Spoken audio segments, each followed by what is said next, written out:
آپ لوگ تھوڑا تھوڑا قریب آ جائیں، جو یہ فاصلہ مٹا دیں، آگے آ جائیں۔ جوان آدمی ٹیک چھوڑ دیں، بوڑھا ضعیف آدمی ٹیک لگا لے، کوئی بات نہیں، لیکن جو ٹھیک ٹھاک لوگ ہیں ٹیک نہ لگاؤ، ذرا سیدھے ہو کے بیٹھو۔ اللہ کی بات کو ادب سے، دھیان سے، توجہ سے سننا۔ معلومات میں اضافہ نہیں، وہی باتیں ہیں جو سنی سنائی ہیں، لیکن دھیان سے سننے سے دل پہ اثر ہوتا ہے، بے دھیانی سے سنیں تو وہ اوپر سے نکل جاتا۔ اس وقت ہم 1,24,000 انبیاء علیہ السلام کی بنائی ہوئی بتائی ہوئی ترتیب پر چلتے ہوئے مینا کے پہاڑوں میں آ گئے۔ جیسے ابھی بھائی جنید کہہ رہے تھے کہ حکم دیکھا جاتا ہے کہ حکم کیا ہے، سمجھ میں آئے یا نہ آئے۔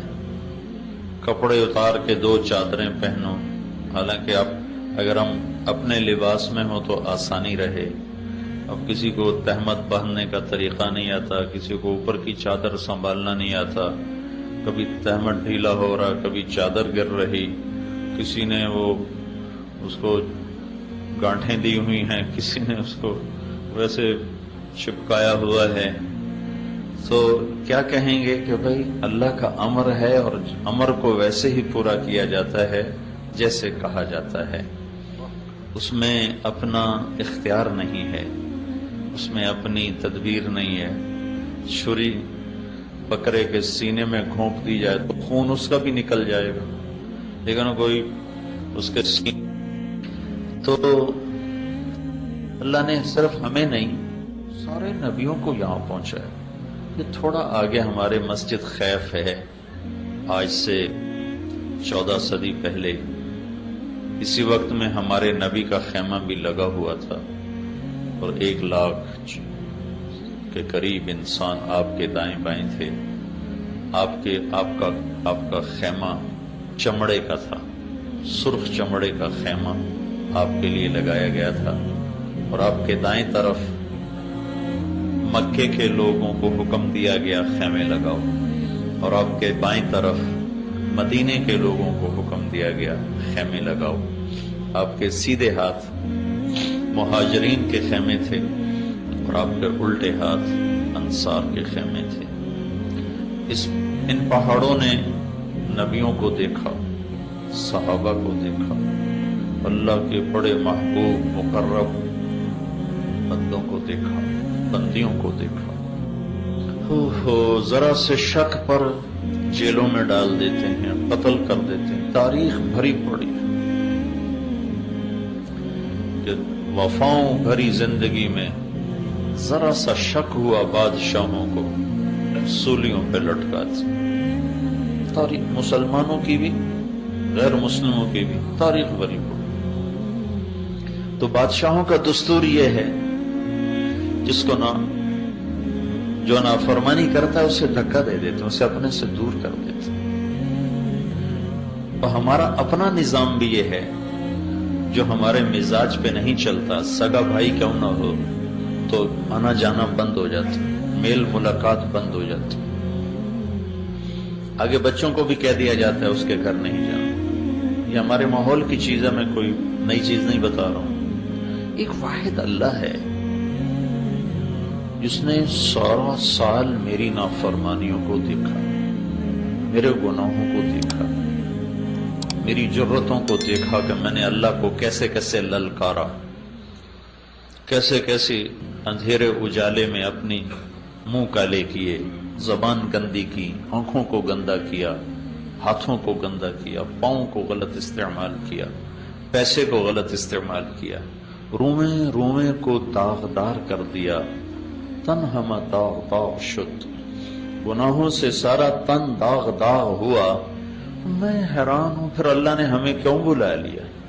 وہ تو ہمیں دھتکار دیتا، دفع ہو جاؤ، تم اس قابل ہی نہیں ہو کہ میرے دربار میں بلائے جاؤ، یہ کیوں بلا لیا؟ سگی اولاد کو دھتکار دیا جاتا ہے۔ روزانہ اخباروں میں آق نامے لکھے ہوتے ہیں، میں نے آق کر دیا، روزانہ اخبار بھرے پڑے ہوتے ہیں۔ اور پھر میں اس پہ حیران ہو رہا تھا کہ اللہ کو تو ہماری ضرورت بھی کوئی نہیں۔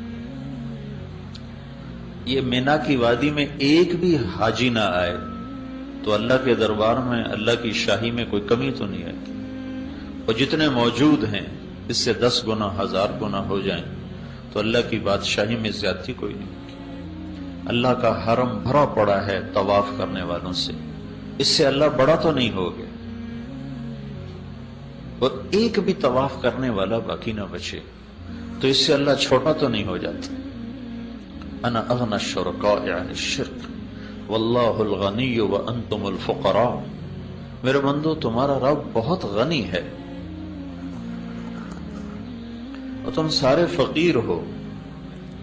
اور پھر ایک حدیث میں اللہ تعالیٰ فرماتا ہے میرے بندو تم انسان، جنات، زندہ مردہ، مرد عورت، بوڑھے جوان، چھوٹے بڑے، خشک تر، اگلے پچھلے، نئے پرانے، کوئی شک نہیں چھوڑی، تم سارے سجدے میں پڑ جاؤ تو میری بادشاہی میں ایک ذرہ کے برابر اضافہ نہیں ہوتا۔ ما زاد فی ملکی شیء۔ پھر دوسری جہت سے اللہ فرماتا ہے تم سارے اگلے پچھلے، نئے پرانے، اول آخر، زندہ مردہ، بوڑھے جوان، مرد عورت، خشک و تر، سب میرے نافرمان بن جاؤ تو میری بادشاہی میں ذرہ برابر کمی نہیں آتی۔ جو اتنا بے نیاز ہو وہ نافرمانوں کو کیوں بلاتا ہے؟ کیا ظرف ہے میرے اللہ کا، کیا ظرف۔ عبیدی یبارزوننی بالعظائم، میرے بندے بڑے بڑے گناہ کر کے مجھے للکارتے ہیں۔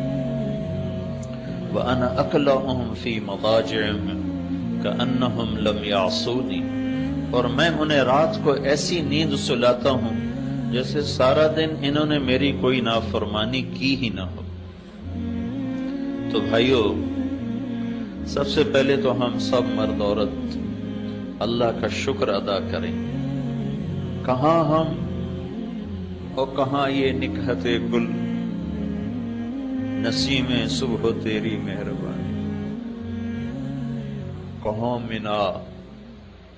یہ سامنے اللہ کے نبی کا خیمہ لگا ہوا تھا، یہ سامنے مسجد خیف، اور ادھر یہ رائٹ سائڈ ہے مسجد خیف، تو ادھر پتہ نہیں یہاں ابو بکر کا خیمہ لگا ہو، یہاں عثمان کا خیمہ لگا ہو۔ مہاجرین کے خیمے ادھر تھے، انصار کے خیمے ادھر تھے، مکے کی سائڈ انصار کے خیمے، مینا کی سائڈ مہاجرین کے خیمے۔ ہمیں اللہ نے کیوں بلایا؟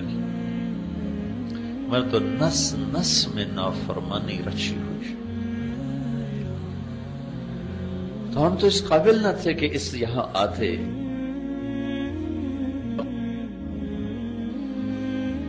مکے کی ہر شہر تو وہی کھڑے ہیں، ان پہاڑوں کا تو کچھ نہیں بدلا، یہ تو ویسے ہی کھڑے ہیں۔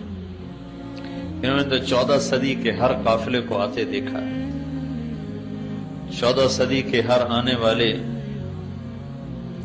مسافروں کو، حجاج کو دیکھا ہے، ان کا سسکنا، رونا، تڑپنا پہاڑوں کے سامنے ہے، اور ہمارا ہنسنا، لایانی، غفلت، وہ بھی دیکھا ہے۔ اتنی آسانیاں، سہولتیں،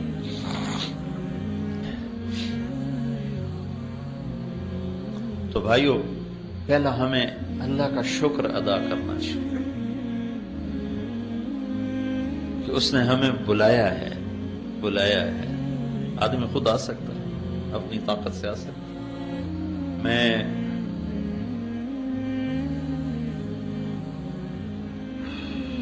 1991 میں حرم شریف سے نکلا، ایک جگہ میرا بیان تھا، تو جہاں یہ مکہ ٹاور ہے یہاں ٹیکسی سٹینڈ تھا، سامنے سڑک تھی، وہاں سے میں نے ٹیکسی لی، مسفلا کی طرف جا رہا تھا، تو عرب تھا گاڑی چلانے والا، جو سامنے سے حاجی گزرے اس کو موٹی گالی دے، بڑی غلیظ گالی دی. وہ میرے لباس سے وہ مجھے پاکستانی سمجھ کے مطمئن تھا کہ اس کو عربی نہیں آتی، لہذا وہ بہت بدتمیزی کا مظاہرہ کر رہا تھا. تو مجھے خیال آیا کہ مجھے اس کو دعوت دینی چاہیے، اس کو سمجھا دوں گا یہ اللہ کے مہمان ہیں، ایسی زبان استعمال نہ کرو. تو میں نے اس سے ایک دم عربی میں گفتگو شروع کی تو وہ تھوڑا ہل گیا، تو پتہ چل گیا بھائی اس کو سارا پتہ چل رہا تھا. تو میں نے اس سے تھوڑی آخرت کی بات شروع کی تو وہ مجھ سے کہنے لگا مجھے دین کی کیا دعوت دیتے ہو، مجھے 10 سال ہو گئے میں نے بیت اللہ کی شکل نہیں دیکھی. مجھے یہ خیال آیا کہ یہ بدو ہوگا کسی گاؤں دیہات کا جو حج کے سیزن میں کمائی کرنے آ گیا تو نہیں بیت اللہ گیا. تو میں نے کہا تم باہر سے آئے ہو حج کے سیزن کے لیے؟ کہنے لگا نہیں میں مکے میں رہتا ہوں، مکی ہوں، میری 2 بیویاں ہیں، 10 برس سے میں نے حرم کے اندر قدم نہیں رکھا. تو میں ایک دم چپ ہو گیا صدمے کی وجہ سے. تو مجھ سے کہنے لگا پریشان ہو گئے ہو؟ پریشان نہ ہو، مکے میں ایسے بے شمار لوگ ہیں جنہوں نے سال ہا سال سے بیت اللہ کی شکل بھی نہیں دیکھی. تو جنہیں وہ نہیں بلاتا انہیں اپنے پڑوس میں رہ کر بھی نہیں آنے دیتا، اور ہمیں اس نے کہاں سے بلایا، جہازوں پہ چڑھایا، گھر چھڑوائے. کوئی خوبی تو نظر نہیں آتی کہ جس وجہ سے ہم بلائے گئے ہوں. جاننے والوں کو ہی کارڈ بھیجا جاتا ہے، یہ تو اللہ کا بلاوا.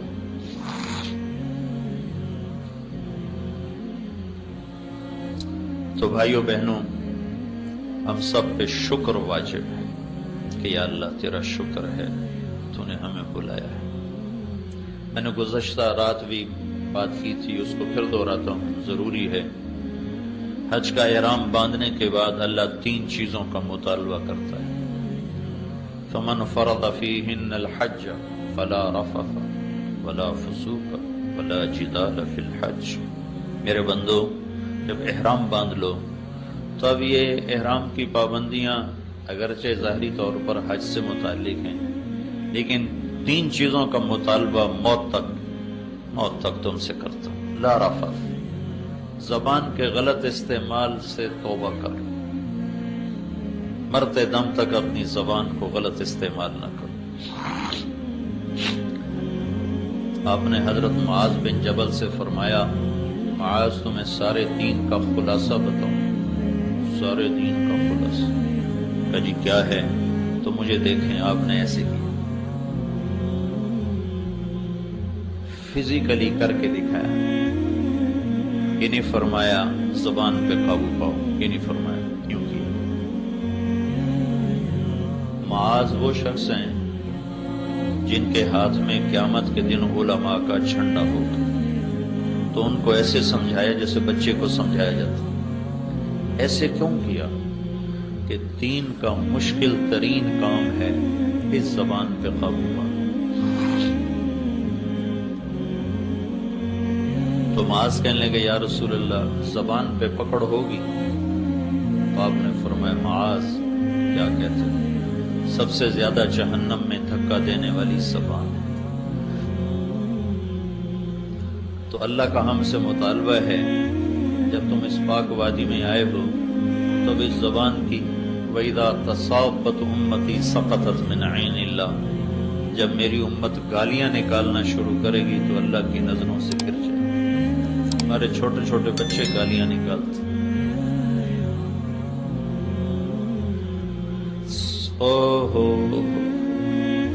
کوئی اگر بیت اللہ کو توڑنے جائے تو آپ لوگ کیا کرو گے؟ اس کی بوٹی بوٹی کر دو گے. بیت اللہ کو گرا رہا ہے. کسی مسلمان کو ماں بیٹی کی بہن کی گالی دینا یہ بیت اللہ کو توڑنے سے بڑا جرم ہے.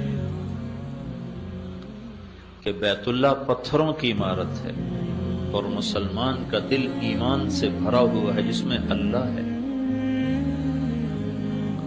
موسیٰ علیہ السلام سے ان کی قوم نے پوچھا تیرے رب کا کوئی گھر ہے؟ تو اللہ تعالیٰ نے فرمایا موسیٰ تیرا رب زمان و مکان سے پاک ہے، لیکن جو دل گناہوں سے پاک ہوتا ہے وہ میرا گھر بن جاتا ہے، میں اپنے بندے کے دل میں بس جاتا ہوں، وہ میرا عرش بن جاتا ہوں۔ تو یہ ایک مطالبہ ہے زبان پہ قابو، صرف احرام تک نہیں، پوری زندگی، ساری زندگی سہتے رہو، چپ رہو۔ چپ رہنے میں بھی بڑا مزہ ہے، جواب دینے کا بھی ایک مزہ ہے، وہ وقتی سا ہوتا ہے۔ چپ رہنے کی ایک تکلیف ہے، وہ وقتی ہوتی ہے، لیکن اس پر جو آگے مٹھاس اور ٹھنڈک اللہ دیتا ہے، شہد بھی کیا چیز، رس گلے اور رس ملائیاں بھی کیا چیز ہیں، پی جا ایام کی تلخی کو بھی ہنس کے ناصر، غم کے سہنے میں بھی قدرت نے مزہ رکھا۔ چپ اوہ نہ کر لبوں کو سی، عشق ہے دل لگی نہیں، سینے پہ تیر کھائے جا، آگے قدم بڑھائے جا۔ تو یہ ایک مطالبہ ہے تمام مردوں عورتوں سے جنہوں نے احرام باندھا ہے، لا رفث،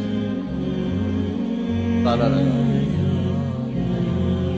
خیر کی بات کرو، شر کی بات، ہنسی مزاح منع نہیں ہے، وہ تو انسانی فطرت ہے، اسے کیسے روکا جا سکتا؟ اللہ کے نبی ہنستے بھی تھے، مزاح بھی کرتے تھے، صحابہ آپ کے سامنے لطیفے بھی سناتے تھے، آپ بھی اس سے خوش ہوا کرتے تھے، ہنسا کرتے تھے۔ دل آزاری منع ہے، بے اکرامی منع ہے، کسی کی پگڑی اچھالنا منع ہے، کسی کو بے عزت کرنا منع ہے۔ اسلام تو ہمیں اوروں کے الزام بھی اپنے اوپر لینے کا سبق ہے۔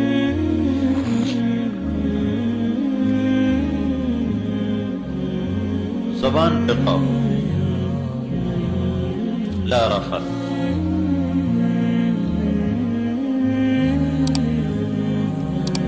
دوسرا مطالبہ ہے ولا فسوق،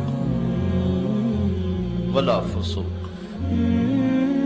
تمہاری زندگی میں جتنے کبیرہ گناہ شامل ہیں انہیں نچوڑ دو، آج دھو دو، اپنی زندگی سے نکال دو۔ عبادت کی سستی ہے، توبہ کرو، معاملات کی سستی ہے، توبہ کرو، اخلاق کی سستی ہے، توبہ کرو، معاشرت میں سستی ہے، بندوں اور تمہارے درمیان معاملات خراب ہیں تو اس کو بھی ٹھیک کرو، تمہارے اور تمہارے رب کے درمیان معاملات خراب ہیں تو اس کو بھی ٹھیک کرو، خلوت و جلوت کو اللہ سے آباد کر دو، لا فسوق۔ صرف حج کا مطالبہ نہیں، حج میں خاص طور پر ہے، اور موت تک کا مطالبہ ہے کہ اب ہماری تمہاری دوستی ہوگی، ہم نے تمہیں اپنے گھر بلایا ہے، تو میرے گھر آنے کے بعد تم مجھ سے بے وفائی نہ کرو۔ اور عاشقانہ انداز میں بلایا، اگرچہ ہمارے انداز عشق نہیں ہیں، لیکن حج کا مطلوب اصل میں عشق ہی ہے، اس لیے ہمیں عاشقانہ لباس پہنا ہے۔ زیب و زینت عاشق نہیں کیا کرتے، عاشق جو ہوتے ہیں وہ زیب و زینت سے بیزار ہوتے، عاشق ہوں میں عشق کماں میں، دل رکھیں وانگ پہاڑوں ہو، سہ سہ بدیاں ہزار غلامیں، کر جانے باغ بہاروں ہو، منصور جے چک سولی دتے، جڑے واقف کل اسراراں ہو، سجدیوں سر چائیں نہ باہو، توڑے کافر کہن ہزاراں ہو، عاشق سوئی حقیقی جڑا، قتل معشوق دے مننے، سر نو جوڑے تے منہ نہ موڑے، بھمیں 100 تلواراں کھنے، سچا عشق حسین دا باہو، سر دتے تے راز نہ بننے۔ یہ عاشقانہ انداز ہے۔ زیب و زینت، بیوی کو بھی نہیں دیکھ سکتے، خوشبو کے قریب نہ، دیوانے بنو، مستانے بنو، ڈھونڈو اپنے رب کو پاگلوں کی طرح، تیرے کوچے اس بہانے مجھے دن سے رات کرنا، کبھی اس سے بات کرنا، کبھی اس سے بات کرنا۔ یہ اللہ کو پا لینے کا سفر ہے۔ لا الہ الا اللہ کلمہ معرفت ہے، اللہ کی پہچان کلمے سے۔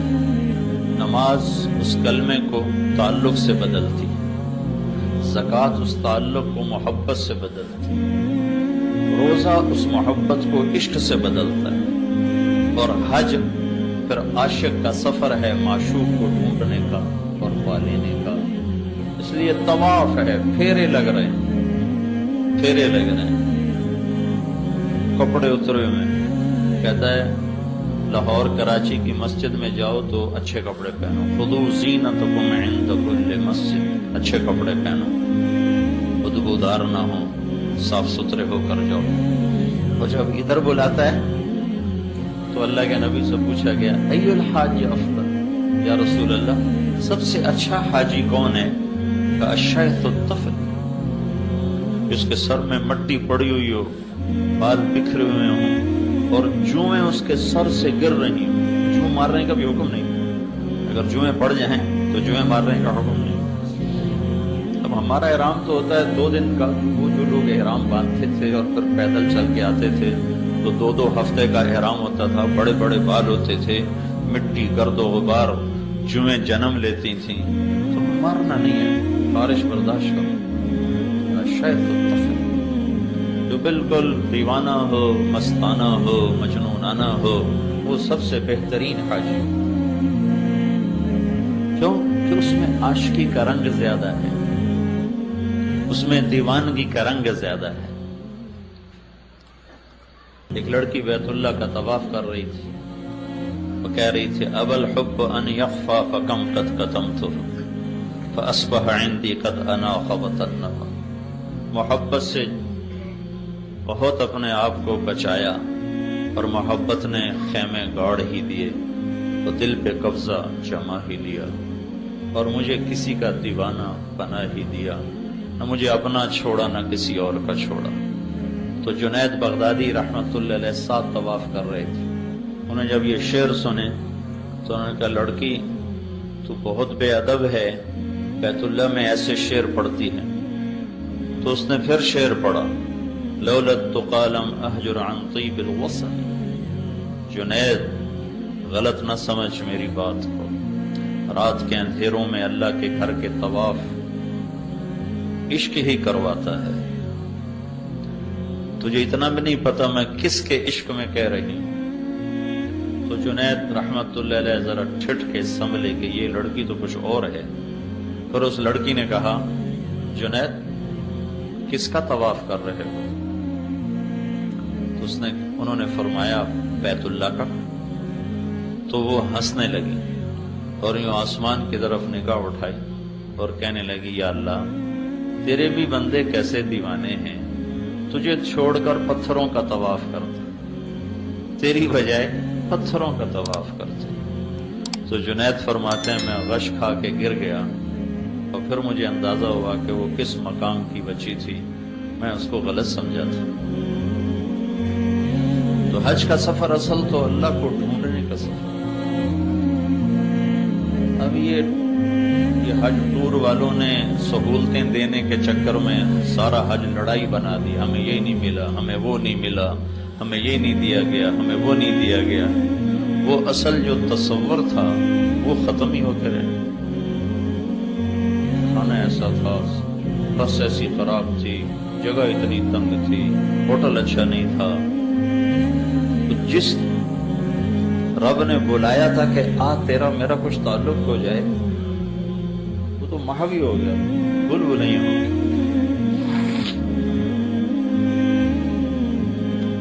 تو بھائیو کل ہماری اللہ کے دربار میں پیشی، بہت بڑا دربار، بہت بڑا دربار ہے۔ جتنے بھی گناہ ہیں نا کل اللہ سے مانگو کہ اللہ تعالیٰ فرماتا ہے عرفہ کے دن میرے بندو آج اتنے گناہ لے کر آؤ جتنے بارش کے قطرے، ہم اتنے کر سکتے اتنے گناہ لے کر آؤ جتنے ریت کے ذرے ہیں، اتنے کوئی کر سکتا، اتنے گناہ لے کر آؤ جتنے درختوں کے پتے ہیں، اتنے گناہ لے کر آؤ جتنے گردش ایام میں جب سے ٹائم شروع ہوا، ٹائم اربوں سال پہلے ٹائم شروع ہوا، اس دن سے آج تک جتنے دن رات بنے ہیں اس کے برابر گناہ لے کر آؤ، اس سارے کے مجموعے کے برابر گناہ لے کر آؤ۔ آج میں معاف کرنے کے لیے آیا بیٹھا ہوں، تمہارے دو بول کا منتظر ہوں گا کہ تم کو یا اللہ معاف کر، میں سارے معاف کروں۔ تو اللہ کا دوسرا مطالبہ ہے گناہ چھوڑ دو۔ اس کا مطلب یہ نہیں کہ یہ فرشتہ بن جائے گا، اس سے پھر بھی ہو جائے گا، نیک آدمی سے بھی گناہ ہوتا ہے، لیکن وہ گناہ کر کے پچھتاتا ہے، روتا ہے، اور عادی نافرمان سے بھی گناہ ہوتا ہے، وہ اکڑتا ہے، دلیر ہوتا ہے، دونوں میں یہ فرق ہو جاتا ہے۔ اس لیے علماء کہتے ہیں نیک لوگوں کی کمیاں نہ پکڑو، نیک لوگوں کی کمیاں نہ پکڑو۔ کیوں کہتے ہیں صحابہ کے بارے میں زبان بند رکھو؟ خود اللہ کے نبی نے فرمایا اللہ اللہ فی اصحابی لا تتخذوهم غرضا من بعدی، کہ میں تمہیں اللہ سے ڈراتا ہوں میرے صحابہ کے بارے میں کبھی بات نہ کرو، ان کو کبھی تنقید کا نشانہ نہ بنانا۔ وہ فرشتے نہیں، انسان سے، ان سے خطائیں ہوئی ہیں، لیکن ان کی خطاؤں پہ گفتگو نہ کرنا، ورنہ اللہ تمہیں پکڑ لے گا۔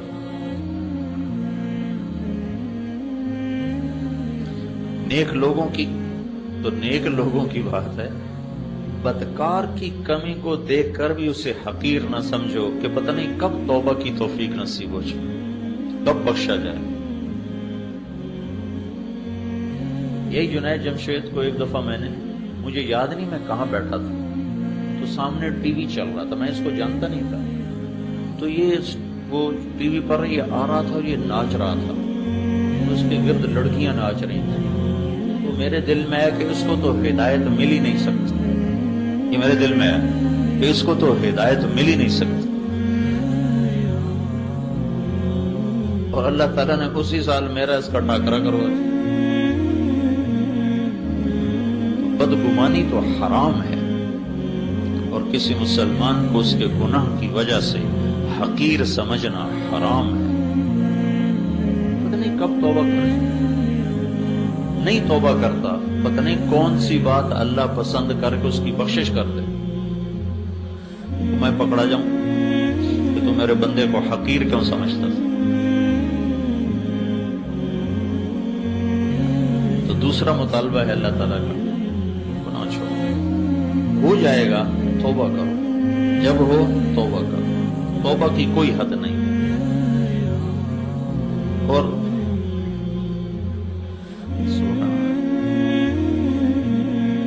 اللہ کے نبی کا فرمان ہے اگر تم سارے نیک بن جاؤ، کوئی گناہگار نہ ہو، تو اللہ تم سب کو موت دے کے جنت میں پہنچا دے گا، اور ایک قوم پیدا کرے گا جو گناہ کرے گی، پھر اپنے گناہوں پہ بیٹھ کے آنسو بہائے گی کہ یا اللہ معافی دے، پھر اللہ ان کو خوش ہو کے معاف کرے گا۔ اللہ کو معاف کرنا اتنا پسند ہے۔ تو یہ دوسرا مطالبہ ہے، گناہ نہیں، ہو جائے معاف، یا اللہ توبہ، یا اللہ توبہ۔ تیسرا مطالبہ کیا ہے؟ ولا جدال، ولا جدال، جھگڑا نہیں کرنا، لڑائی نہیں کرنا۔ ساری زندگی کے لیے دستبردار ہونا سیکھو، اور اللہ کے خزانوں میں جمع کرتے جاؤ، کرتے جاؤ، کرتے جاؤ۔ افرغ من کنزک عندی لا غرق ولا حرق ولا سرق، میرے بندے اپنا خزانہ میرے پاس جمع کرا دے، میرا بینک نہ ڈوبتا ہے، دنیا کے بینک تو ڈوب جاتے، میرا بینک نہ لٹتا ہے، دنیا کے بینکوں پہ تو ڈاکے پڑتے، میرا بینک نہ جلتا ہے، دنیا کے بینکوں میں تو آگ بھی لگ جاتی۔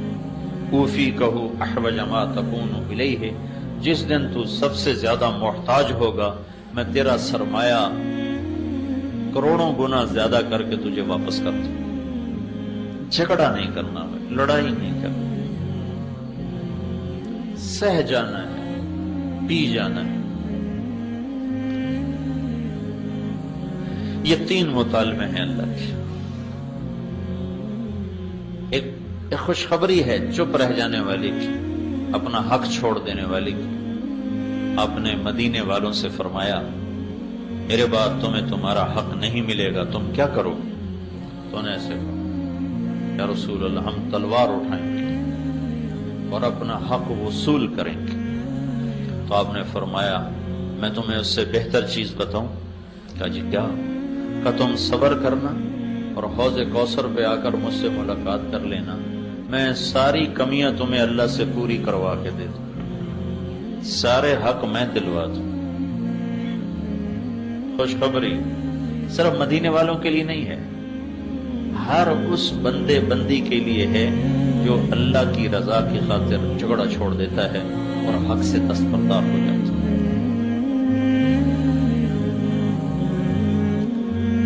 یہ ایک مطالبہ ہے احرام کے دوران، اور اس کو پیش کیا گیا ہے موت تک، کہ موت تک یہ زندگی اپناؤ۔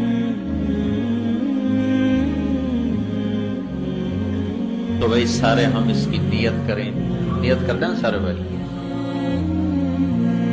عرفات میں جو جا رہے ہیں اس کے پیچھے ایک مطالبہ ہے، کل جو عرفات کی حاضری ہے۔ جیسے شادی کا دن ہوتا ہے نا، تو اس سے 1-2 دن پہلے وہ لائٹیں جلنا شروع ہو جاتی ہیں اور سارے گھر کو سجایا جاتا ہے۔ ایسی جب عرفات کا دن آتا ہے تو آسمانوں پہ بھی چراغاں ہو جاتے ہیں اور سارے فرشتے خوشیاں مناتے ہیں، اور شیطان کا سب سے زیادہ بھاری دن 9 تاریخ کا۔ تو 9 تاریخ کا ایک مطالبہ ہے، عرفہ پہچان کو کہتے ہیں۔ پہچان کیا؟ پہچان کیا ہے؟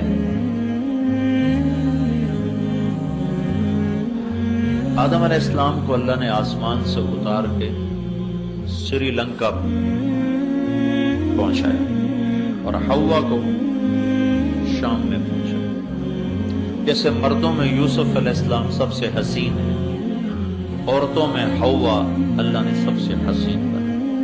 ان جیسا حسن دنیا میں کسی عورت کو نہیں ملا قیامت تک۔ 40 سال میاں بیوی چلتے رہے روتے رہے، چلتے رہے روتے رہے۔ 40 برس کے بعد چلتے چلتے جبل رحمت کے قریب ایک طرف سے آدم علیہ السلام چل کے آ رہے تھے اور دوسری طرف سے اماں جان چل کے آ رہی تھیں، اور دونوں کا ٹاکرا اور آمنا سامنا عرب اس میدان میں ہوا، پہچان کا میدان، عرفات پہچاننے کا میدان۔ دونوں اماں ابا نے یہاں بیٹھ کر اللہ سے توبہ کی اور معافی مانگی اور دعا کی اور روئے اور کہا ربنا ظلمنا انفسنا وَإِن لَّمْ تَغْفِرْ لَنَا وَتَرْحَمْنَا لَنَكُونَنَّ مِنَ الْخَاسِرِينَ۔ اللہ نے ان کی توبہ کو قبول فرمایا۔ تو عرفات میں جانے کا سب سے بڑا مقصد ہے کہ ہم جتنے مرد عورت جا رہے ہیں ہم وہاں جا کے توبہ کریں۔ توبہ ایک ہے معافی مانگنا، ایک ہے توبہ کرنا۔ معافی مانگنا تو یہ ہے کہ یا اللہ میرے پچھلے معاف کر دے، اور توبہ یہ ہے کہ یا اللہ آئندہ بھی کوئی نہیں کروں گا، آئندہ بھی کوئی نہیں کروں گا۔ ایک صاحب کہہ رہے تھے ایسی جاویدہ ہے، پچھلے معاف کرا کے آ جاویدہ پھر شروع ہو جاویدہ۔ تو یہ معافی مانگنے والا طبقہ تو بہت بڑا ہوتا ہے، توبہ کرنے والا کوئی ہوتا ہے۔ تو ہم نے توبہ کرنے جانا ہے، اور اللہ کی بارگاہ میں بڑا اونچا عمل ہے توبہ۔ تو وسعت رحمت ایسی ہے کہ اللہ تعالیٰ یوں فرماتے ہیں میرا بندہ اتنے گناہ کر کے آسمان کی چھت کو لگا، پھر صرف ایک دفعہ کہہ دے یا اللہ معاف کر تو میں ساری معاف کروں گا۔ قارون کو جب زمین میں دھنسایا جا رہا تھا، سورہ قصص میں 2 رکوع اس کے اللہ نے اتارے ہیں اس کی مذمت اور برائی میں، اور وہ تو موسیٰ علیہ السلام کی منتیں کرنے لگا، مجھے معافی دے دو، مجھے معافی دے دو، مجھے معافی دے دو، اور موسیٰ علیہ السلام کہتے رہے زمین کو اور پکڑو اور پکڑو اور پکڑو۔ جب وہ سارا زمین میں دھنس گیا تو موسیٰ علیہ السلام نے تو اللہ تعالیٰ نے ارشاد فرمایا، موسیٰ تیری منتیں کرتا رہا، تو نے معاف نہ کیا، میری عزت کی قسم ایک دفعہ مجھ سے معافی مانگتا میں باہر نکال دیتا۔ لو استغاثنی لأغاث۔ قارون کے لیے اللہ یہ کہہ رہا ہے کہ اگر یہ مجھ سے معافی مانگتا تو میں معاف کر دیتا۔ تو ہم تو اللہ کے نبی کی امت ہی ہیں، ہمارے پیچھے تو اللہ کے نبی کی کروڑوں دعائیں ہیں اور آپ کا بہت بڑا آسرا ہے۔ تو بھائی سارے مردوں سے، عورتوں سے، بھائی بہنوں سے یہ گزارش ہے کہ ہم پکی توبہ کی نیت کرتے ہیں۔ بنی اسرائیل میں ایک نوجوان تھا، زندگی اس کی بڑی غلط تھی، تو اس کو شہر والوں نے شہر سے نکال دیا۔ شہر سے نکلنا ایک قسم کی موت ہوتی تھی اگر قطع تعلق ہو کہ اسباب زندگی باہر تھے ہی نہیں، تو کچھ عرصہ تو وہ جیا، پھر جب اسباب زندگی ختم ہوئے تو بھوک نے ڈیرا ڈالا، فاقوں نے گرا دیا اور بیماری نے گھیرا، موت سر پہ آن پڑی۔ تو اس نے دائیں بائیں دیکھا کوئی میرا مددگار ہو، کوئی میرا بچانے والا ہو، لیکن سارا شہر ہی اس کے خلاف تھا۔ پھر اس نے ایسے آسمان کو دیکھا اور کہنے لگا، یا من لا تضرہ الذنوب ولا تنقصہ المغفرہ، اے وہ ذات جسے معاف کرنے سے کوئی کمی نہیں آتی اور عذاب دینے سے وہ بڑا نہیں بن جاتا، مجھے سب نے چھوڑ دیا ہے، میں نے ساری زندگی تیری نافرمانی کی، میں تجھ سے معافی مانگتا ہوں، مجھے معاف فرما دو، میں نے تیرے بارے میں سنا ہے تو بڑا غفور رحیم۔ موت کے وقت کی تو توبہ قبول ہی نہیں ہوتی، لیکن اللہ جو چاہے کر دے۔ جب وہ مرا تو اللہ نے موسیٰ علیہ السلام سے فرمایا، میرا ایک دوست جنگل میں مر گیا ہے، اس کے جنازے کا انتظام کرو، جو اس میں شرکت کرے گا اس کی بھی بخشش ہو جائے گی، جو اس کے کفن دفن میں شریک ہوگا اس کی بھی بخشش ہو جائے گی۔ تو لوگوں نے جب سنا تو انہوں نے دوڑ لگائی، آگے دیکھا تو وہی نوجوان آوارہ گرد، تو انہوں نے موسیٰ علیہ السلام سے عرض کی، اس کو تو ہم نے شہر بدر کیا تھا اس کی نافرمانی کی وجہ سے، یہ اتنا مقرب کیسے بن گیا کہ اس کے کفن دفن میں شریک ہوں تو بخشے جائیں۔ موسیٰ علیہ السلام نے اللہ تعالیٰ سے پوچھا تو اللہ تعالیٰ نے ارشاد فرمایا، یہ ایسا ہی تھا جیسے یہ کہہ رہے ہیں، لیکن موت کے وقت جس درد سے اس نے مجھے پکارا، میری عزت کی قسم اگر اس وقت یہ پوری دنیا کی بخشش مانگتا تو میں اس کی طفیل ساری دنیا کو معاف کر دیتا، اس نے صرف اپنی بخشش مانگی، میں نے معاف کر دیا۔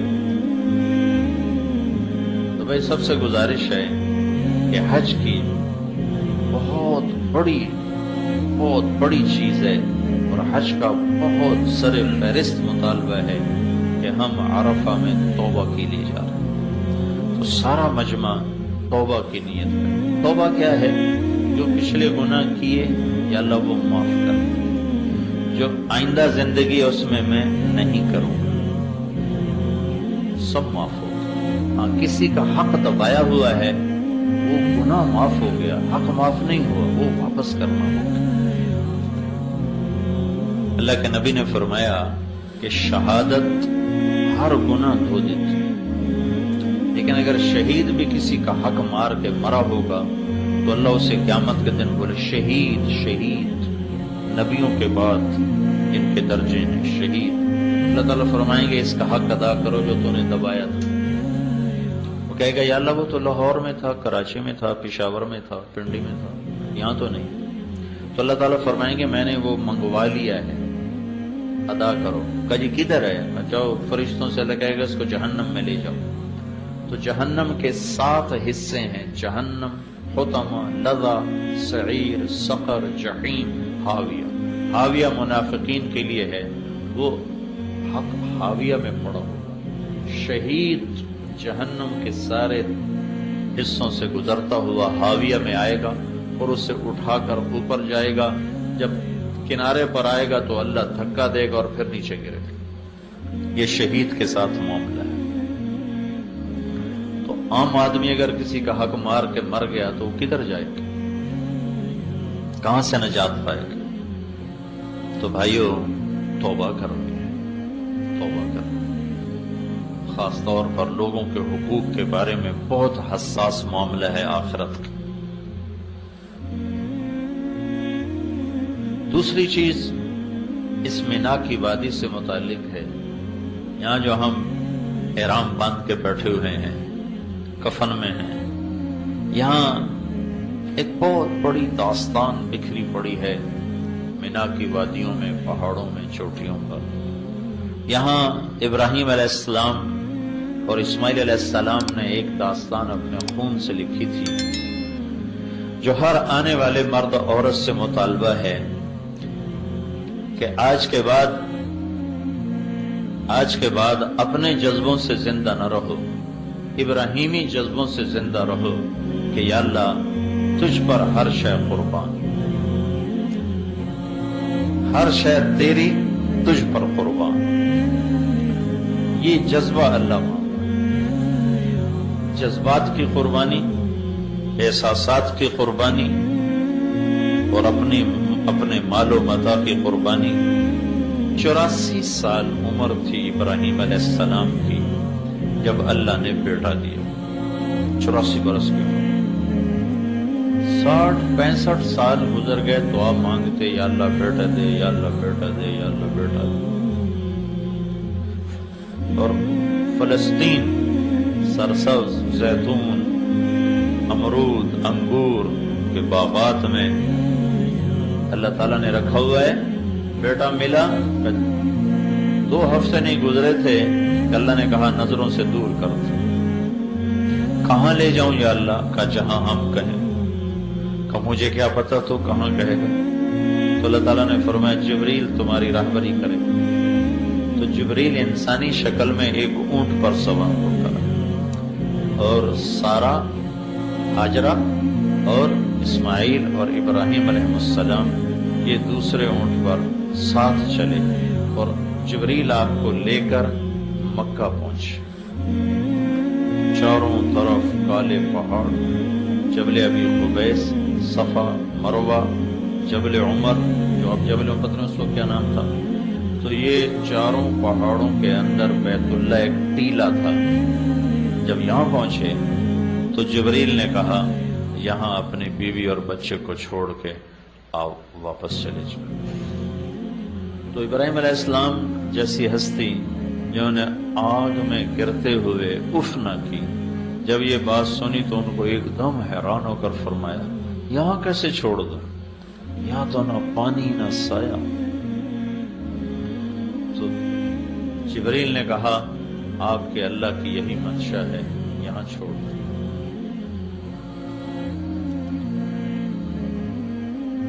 جب ان کو چھوڑ کر چلنے لگے تو وہ حیران پریشان۔ وہ تو مصر کی شہزادی تھی ہاجرہ، مصر کے بادشاہ نے اپنی بیٹی نکاح میں دی تھی۔ حیران پریشان، یہ کیا کر رہا ہے ہمارے ساتھ؟ وہ چل دیے تو وہ کہنے لگے کیا کر رہے ہو؟ کدھر چھوڑ کے جا رہے ہو؟ کیوں چھوڑ کے جا رہے ہو؟ اور آگے حکم ہے جواب بھی نہیں دینا، خاموش، چپ کر کے جا رہے۔ اونٹنی کی نکیل پکڑی اور جا رہے۔ کدئی ایک جگہ آتی ہے جہاں اب یہ زمزم کا پانی وہاں مہیا کیا جاتا ہے۔ یہ بیت اللہ سے کوئی 3 کلومیٹر کا فاصلہ ہے۔ یہاں تک میاں بیوی چلتے آ رہے ہیں اور ہاجرہ فریادیں کرتی آ رہی ہیں۔ آپ ذرا سوچو ابراہیم کے دل پہ کیا گزر رہی ہو۔ صرف نبی نہیں ہے، خامد بھی تو ہے، باپ بھی تو ہے، انسان بھی تو ہے، کیا گزر رہی ہو۔ اس امت کو گھر چھوڑنا پہلے دن سے سکھایا گیا. اس امت کی ابتدا ہی گھر چھوڑنے سے، بیوی بچے چھوڑنے سے ہے کہ ان کو دنیا میں دین پھیلانے کا کام ملنا تھا. تو اللہ نے ان کو پہلے سے تربیت فرمائی کہ یہ اللہ کے کلمے کے لیے گھر چھوڑنے والے بنے.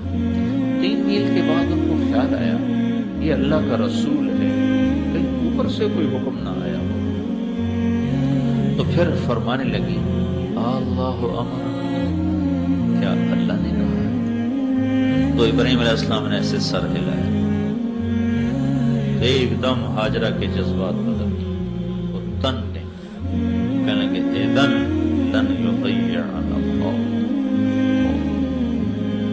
جاؤ چلے جاؤ، میرا رب مجھے کبھی ضائع نہیں کرے گا. تو کیا حشر ہوا ہوگا اس معصوم بچے کا. 3 دن میں پانی ختم ہو گیا، کھانا ختم ہو گیا. ایک چھاگل میں پانی تھا، تھوڑا سا کچھ فضا دے رہا تھا، کچھ کھانا تھا. اگر اللہ چاہتے تو ختم ہوتے ہی چشمہ نکال دیتے. اللہ کی کیا حکمت ہے کہ اسماعیل کی چیخیں ہیں اور وہ ایڑیاں رگڑ رہا ہے، اور ماں بے قرار ماہی بے آب کی طرح تڑپتی ہے، ہائے میں کیا کروں، ہائے میں کیا کروں. جب نہیں رہا گیا اور اس کا رونا برداشت نہیں ہوا تو بھاگ کے صفا پہ چڑھ گئی. حالانکہ پتہ تھا کچھ بھی نہیں، کچھ بھی نہیں. دیکھا دور دور تک کوئی امید و آس. پھر نیچے اترے، جہاں دوڑتے ہیں وہ وادی تھی، وہاں بچہ نظروں سے اوجھل ہو گیا تو وہاں دوڑ لگائی تاکہ بچے کو جلدی سے دیکھ سکوں. جب بچہ نظر آنے لگا تو پھر آہستہ ہو گیا. پھر مروہ پہ چڑھی، پھر صفا پہ، پھر مروہ. میں شکر ادا کرتا ہوں کہ اماں 7 چکروں میں ہی تھک گئی. اگر وہ 14 لگا لیتی تو ہمارا کیا حال ہوتا. ساڑھی تو انہیں 7 تے بس ہو جاتی. 7 چکروں کے بعد وہ گر گئی. وہ جی نہ چاہا کہ بچے کو کے پاس جاؤں، میں گر گئی. اور اس نا امیدی میں کہ میں یہاں مر جاؤں وہ وہاں مر جائے، میں بچے کو مرتا دیکھ نہیں سکتا. تو بڑی یاس بھری نظروں سے بچے کی طرف دیکھا تو اللہ کا غیبی نظام حرکت میں آ چکا تھا. جبریل پہنچے ہوئے تھے انسانی شکل. تو نے دیکھا ایک آدمی میرے بیٹے کے پاس ہے. تو پھر جیسے بجھتی شمع بھڑکتی ہے، ایک دم اٹھی اور بھاگی. قریب آ کر دیکھا تو آدمی غائب اور بچے کی ایڑیوں سے پانی نکل رہا تھا، ابل رہا تھا. اب تو بڑے سائنسی ٹیکنالوجی بہت چیزیں ایجاد ہو گئیں. تو مجھے یہ زمزم کے کنویں پر جو انجینئر تھے انہوں نے مجھے بتایا کہ اس کے سورس کو معلوم کرنے کی کوشش کی گئی. جیولوجسٹ بلائے ساری دنیا سے، طائف تک زمین کو چھانا کہ شاید یہ زمزم کا پانی یہ کنیکٹ ہے کسی پانی کے ذخیرے سے اور وہاں سے پانی آتا ہے. لیکن کہیں بھی اس کا کوئی کنیکشن کوئی نہیں. جو ہی موٹر چلتی ہے تو جھرنوں سے پانی نکلنا شروع ہو جاتا ہے، اور جو ہی موٹر بند ہوتی ہے تو وہ پانی بند ہو جاتا ہے. 5-6 جھرنے ہیں نیچے، سوراخ ہیں. ان سوراخوں سے جب موٹر چلاتے ہیں تو پانی نکلنا شروع ہو جاتا ہے. جب موٹر بند کرتے ہیں تو وہ بند ہو جاتا ہے اپنے آپ آٹومیٹک.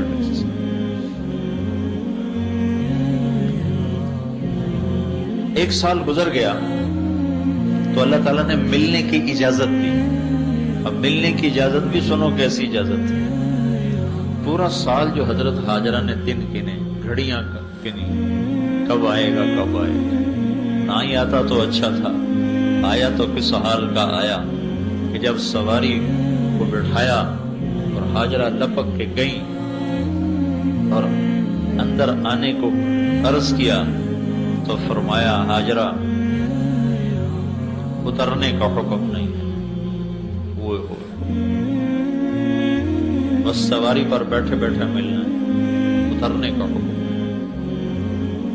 تو ہاجرہ کے صبر کے آنسو چھلک پڑے. اچھا میں اللہ کے امر پر راضی ہوں، مجھے اجازت ہے آپ کا منہ ہاتھ دھو دوں، آپ مٹی مٹی آپ کے پاؤں دھو دوں، سر دھو دوں، اجازت. کہاں اجازت؟ اونٹنی پر بیٹھے بیٹھے بیوی نے خامد کی خدمت کی.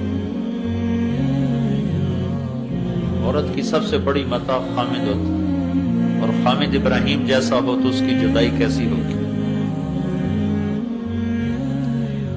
بچے کو گود میں لیا، بوسہ دیا، اور جب وہ بھاگنے لگا، دوڑنے لگا، اچھلنے لگا تو حکم ہو گیا جاؤ اور جا کے ذبح کر دو. یا آئے تھے ایک دفعہ ملنے، یا اب آ رہے ہیں ذبح کر دو. کس عمر میں؟ 94 سال کی عمر. 92 سے 94 سال کی عمر تھی. 92 سال کا بندہ تو مرغی نہیں ذبح کر سکتا، اسے کہا جا رہا جا کے بچے کو ذبح کر دو.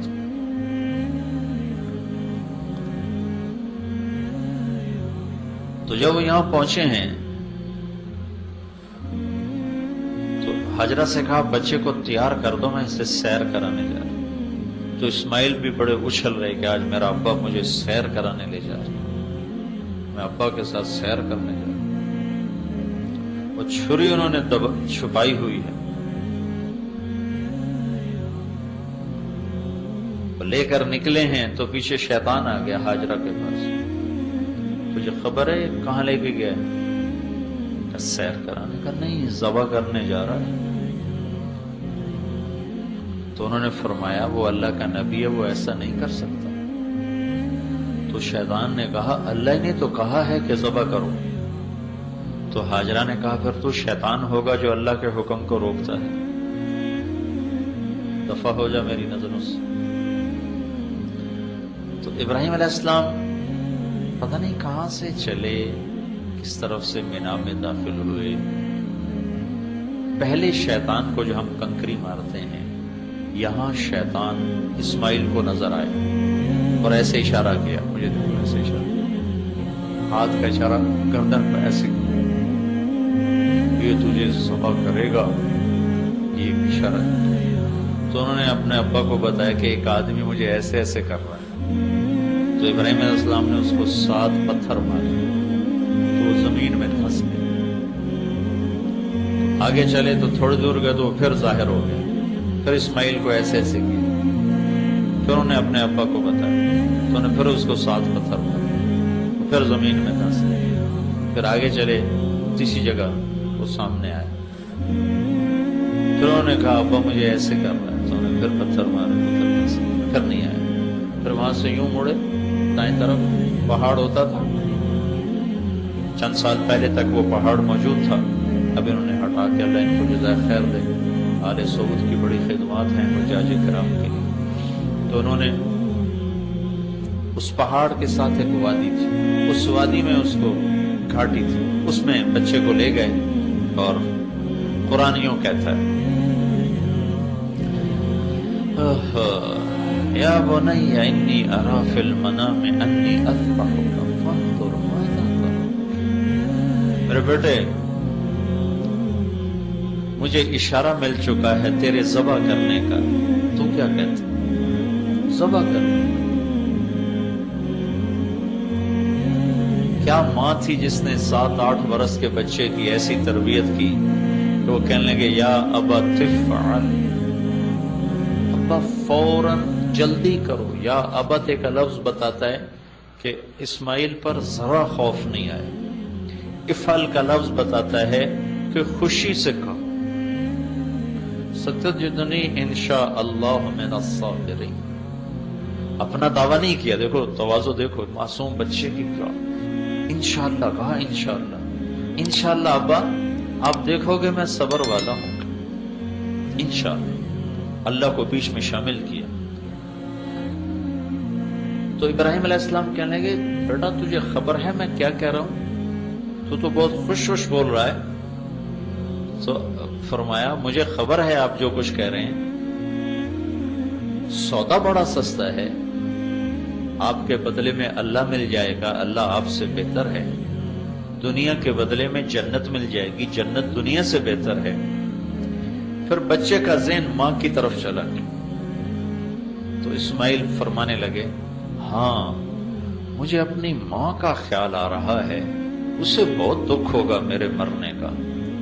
تو آپ ایسا کریں ابا، میں آپ کو اپنا کرتا اتار کے دیتا ہوں، یہ آپ میری نشانی رکھ لیں اور میری ماں کو جا کے دے دیں، جب وہ مجھے یاد کیا کرے گی تو میرا کرتا دیکھ لیا کرے گی، اور آپ اپنے کرتے میں مجھے کفن دے کر ادھر ہی دفن کر دینا، مجھے مکے نہ لے جانا، وہاں نہ لے جانا، ادھر ہی دفن کر دینا۔ اور یہ معصوم بچہ اپنے باپ کو نصیحت کر رہا ہے، میرے ہاتھ پاؤں باندھو، کہیں میرا پاؤں تجھے لگ رہا ہے۔